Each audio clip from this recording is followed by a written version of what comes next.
নমস্কার।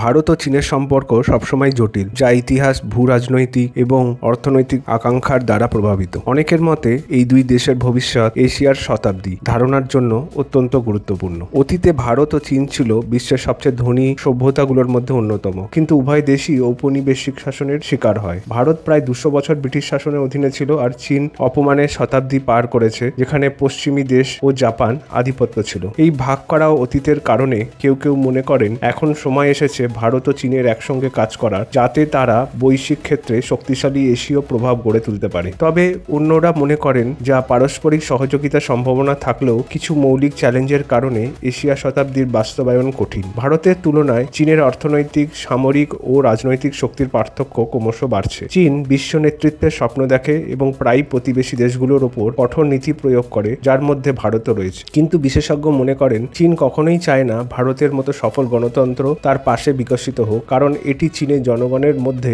গণতন্ত্রের আকাঙ্ক্ষা জাগিয়ে তুলতে পারে। এই কারণে ভারতের উচিত চীনের প্রতি সাবধানতা অবলম্বন করা এবং পশ্চিম দেশগুলোর সঙ্গে সম্পর্ক মজবুত করে চীনের প্রভাবকে ভারসাম্য রাখা। সম্প্রতি চীনের পররাষ্ট্রমন্ত্রী ওয়াং ই এক চমকপ্রদ বিবৃতি দিয়েছেন, যেখানে তিনি ভারত ও চীন এলিফ্যান্ট অ্যান্ড দ্য ড্রাগনের মধ্যে সহযোগিতার আহ্বান জানিয়েছেন। তিনি বলেছেন উভয় দেশকেই একসঙ্গে কাজ করতে হবে আধিপত্যবাদী শক্তির বিরুদ্ধে এবং বৈশ্বিক রাজনীতিতে নতুন সমীকরণ গড়ে তুলতে হবে, যেখানে তিনি পরোক্ষভাবে আমেরিকার দিকে ইঙ্গিত করেছেন। এই বক্তব্য চীনের শীর্ষ নেতৃত্বের অনুমোদনপ্রাপ্ত, যা চীনের কৌশলগত স্বার্থের প্রতিফলন। তবে চীন এই আহ্বানের পিছনে আসল উদ্দেশ্য কি? যদিও কূটনৈতিক ভাষায় সহযোগিতার কথা বলা হয়, অতীতে অভিজ্ঞতা দেখা যায় চীন প্রায় বলে আর করে আরেক। 2017 সালের ডোকলাম সংকট এবং 2020 সালের গালওয়ান সংঘর্ষে প্রমাণ করে যে চীনের ভারতের প্রতি অগ্রাসী মনোভাব ধরে রেখেছে। যদিও ভারতের পররাষ্ট্রমন্ত্রী এস জয়শঙ্কর সম্পর্কে স্থিতিশীল রাখার ইচ্ছা প্রকাশ করেছেন, তিনি স্পষ্টভাবে বলেছেন যে চীনকে অবশ্যই ভারতের স্বার্থকে সম্মান করতে হবে। চীনের এই নরম সুর সম্ভবত আমেরিকার সঙ্গে তার ক্রমবর্ধমান উত্তেজনার কারণে। ট্রাম্প প্রশাসনের পর থেকে